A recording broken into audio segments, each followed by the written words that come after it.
జిల్లా నాయుడుపేట మండల పరిధిలోని పండ్లూరు జాతీయ రహదారి క్రాస్ రోడ్ వద్ద లారీని చేపల లోడు మినీ వ్యాన్ ఢీకొన్న సంఘటన సోమవారం చోటు చేసుకుంది.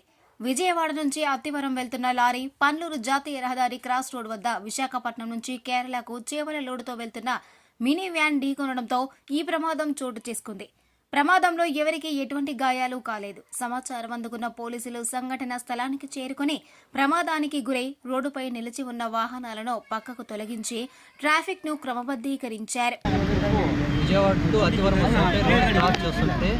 రోడ్డు క్రాస్ చేస్తుంటే బుల్లరాకుని చూడకుండా స్పీడ్ మీద వచ్చి యాక్సిడెంట్ చేసింది. విజయవాడ టు కేరళ వెళ్తున్నాడు. మళ్ళీ క్రాస్ చేసి చూడగానే ఇద్దరు మొక్కలు వచ్చి కొట్టాడు. ఇప్పుడు నేను నిద్రపోలేదు నిద్రపోయాడా? మరిన్ని న్యూస్ అప్డేట్ కోసం A3 న్యూస్ ఛానల్ని సబ్స్క్రైబ్ చేసి బెల్ ఐకాన్ను ప్రెస్ చేయండి.